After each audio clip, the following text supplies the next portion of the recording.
जब Archer Avenue से गुजरने वाले तकरीबन हर कार चालक की मुलाकात सफेद कपड़ों में सजी धजी युवती से होने लगी। कुछ का कहना था कि वह सुंदर युवती उनकी गाड़ी के आगे कूदने की चेष्टा में रहती है।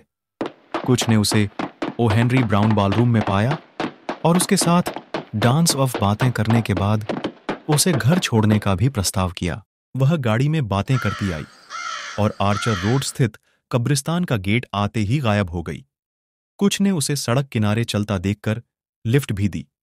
ज्यादातर लोगों ने उसका एक ही हुलिया बताया, हल्के रंग के बाल, नीली आंखें, सफेद रंग की पार्टी ड्रेस, हल्की सी शॉल, डांसिंग शूज और एक छोटा सा पर्स टांगे हुए एक सुंदर युवती, उम्र करीब 19 साल। कुछ अनुभव और भी ज्यादा डरावने थे। कार चालकों को अचानक अपनी कार के आगे आगे भागती एक युवती दिखाई देती और गाड़ी की आवाज के साथ उससे टकरा जाती। वे हड़बड़ाकर नीचे उतरते तो चारों ओर सन्नाटे के सिवा कुछ न होता। कुछ को युवती दिखाई देती और इसके साथ ही उनकी गाड़ी उसमें से पार निकल पीछे देखने पर वह सड़क पर खड़ी मिलती। इसके बाद भयभीत ड्राइवर अगले पुलिस स्टेशन में अपनी कहानी सुना रहे होते। अधिकतर शोधकर्ता इस कहानी पर सहमत थे कि वह युवती मैरी थी, जो नए साल की शुरुआत में अपने प्रेमी के साथ ओ हेनरी बॉलरूम में डांस करने आई थी।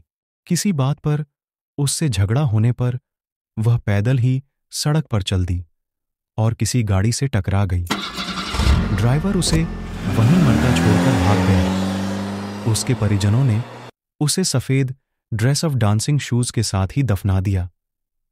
तब से उसकी आत्मा आर्चर रोड पर भटकती रही।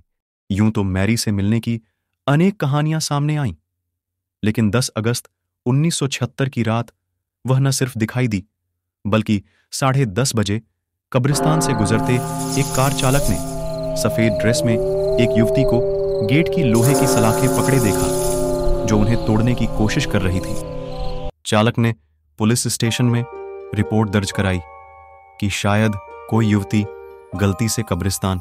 तुरंत पुलिस वाले वहां गए, लेकिन पूरे कब्रिस्तान में कोई न मिला। लेकिन गेट की हालत, जहां चालक ने लड़की को देखा था, रोंगटे खड़े कर देने वाली थी। उन्होंने पाया कि 2 बड़ी बड़ी सलाखों को उखाड़कर मेट दिया गया था। गेट पर खुरचने के भी निशान थे और उंगलियों के भी, जैसे वे किसी बहुत गर्म मोहर से छापे गए हों। 1970 से 1980 के बीच उसकी कहानियों की बाढ़ सी आ गई। यह वह समय था जब कब्रिस्तान की मरम्मत चल रही थी और मैरी को शांति नहीं